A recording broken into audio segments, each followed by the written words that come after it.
Okay, so welcome to the next video tutorial. I started this problem here in a second, or I started it before I started the video on accident. So we got work here that I'll explain in a second. This worksheet is the multi-step inequalities worksheet. So this worksheet is very similar to the one that you just did before this one. It just has an extra step or two in solving each inequality. So also, just so you know, the directions are solve each inequality, which I'll show you how to do in a second. And you should already kind of know from the first video for the first worksheet, and then graph its solution on the number line. Okay, so I'm gonna do some of the even ones and you can do the odds on your own. Now, so I rewrote this equation right here. 6x plus 2 plus 6x is less than 14. Now I highlighted the terms that are like, meaning that this is a number attached to a variable, that is a number attached to a variable, and then we have these standalone numbers, 2 and 14 right there. So I combine the 6x plus 6x and I get 12x. And then I have this 2 right here, less than 14. And I still want to combine these two numbers right here. And what I have to do right now is do the opposite operation. So this is plus 2. To get it on that side, I have to subtract it from this side. 2 minus 2 is 0. Drop down your inequality. 14 minus 2 is 12. And then we have that 12x from over here. So we have 12 times what number is less than or equal to 12. Well, or sorry, less than to 12. But right now, we're not going to worry about the inequality sign. We just want to get that x variable by itself. So our steps are to isolate the variable and then graph the solution. I know those are kind of vague steps, but this stuff right here in solving should be very familiar because we've been doing this for the majority of the year. So right now we would just divide by 12 and we get x is less than 1. So 12 divided by 12 is 1. 12 divided by 12 over here is 1x. X is less than 1. So now that's our solution. We just have to go and graph it on this graph right here. Let me see if I can kind of zoom in real quick. Okay, so our solution, x is less than 1. Now we're going to be at positive 1 right here. And in the last video, I was talking about whether it's going to be an open or a closed dot at this number. So you always start at that number. Then you need to figure out, is it an open dot or is it a closed dot? Now, open is for the less than or greater than symbols. Closed is less than or equal to or greater than or equal to and even equal to. Now, this is a less than without the equal to, so we will have a open dot.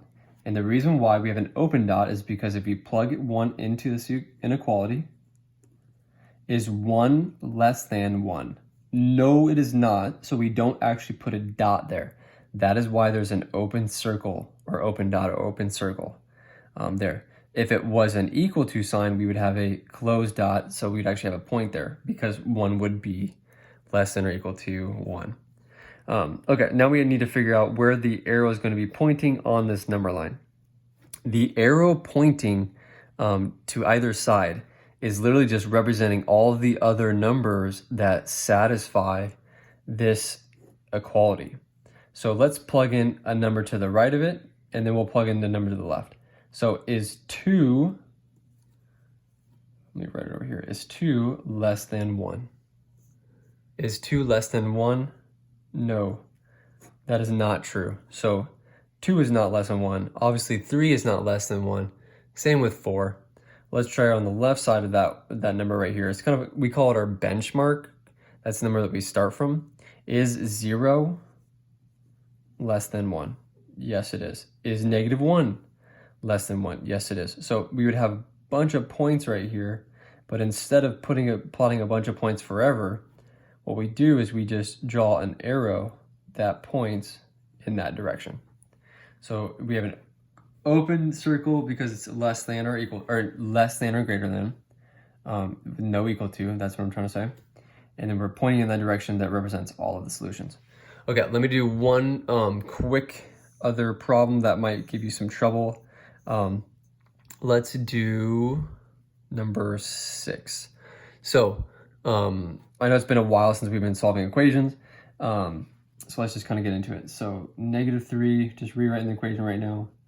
4x plus 6 is greater than -11 or -111. Now, this -3 minus 6 and then next to the parentheses, you want to distribute this -6 into the parentheses before you do anything else.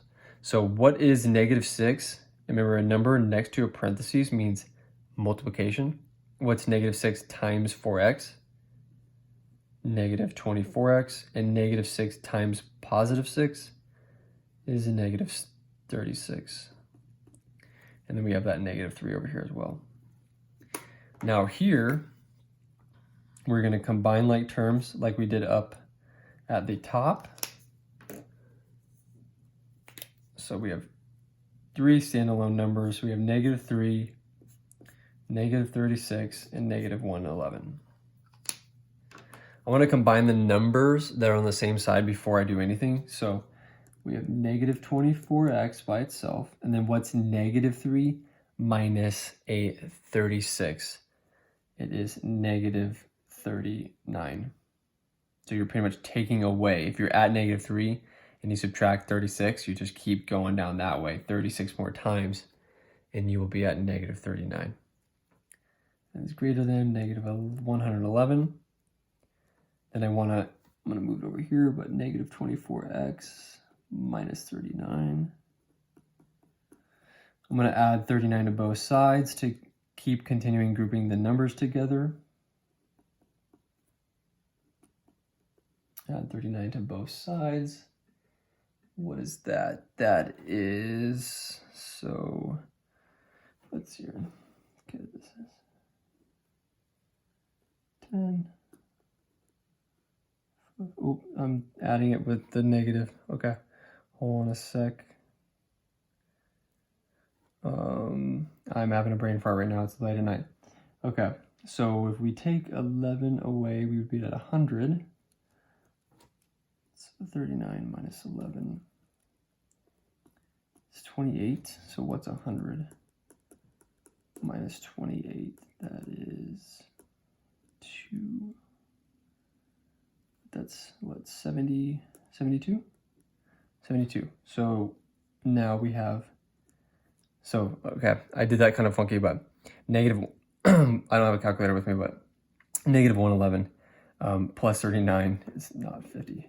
It's 72. So what I did was I took 11 from the -111, I got 100, and then you take 100 minus what's remaining from the 39. Anyways, just use a calculator. You'll get 72. So -24x is greater than 72, and then we divide by a negative number. Now, hopefully you watched my other video. If you multiply or divide by a negative number across this inequality, you have to flip the sign. If you don't understand that, go watch. Whoa, all of that stuff was not being recorded, but here is all my work. So pause it real quick. Just kind of look at this work. What I did was added 39 to both sides. Then from here, I added 39 to -111, and I got 72. 72 divided by this -24. If you divide by a negative number or multiply, you have to flip this sign. So remember, we originally had, let me zoom out a little bit.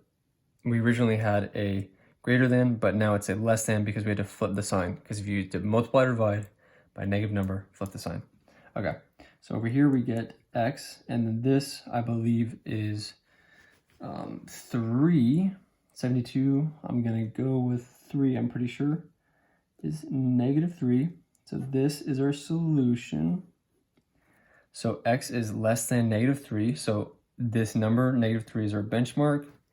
If we go over to the number line, let me zoom in, we would have a open circle at -3, and then we need numbers that are less than that, so we go to the left, and we just arrow. You could put a bunch of points over here that represent all the numbers that are less than -3. Okay, hopefully that helps you with the rest of them. If you're still having trouble, contact one of us and we'll continue to help you. Or you can search on YouTube how to do these. So that is it for this video.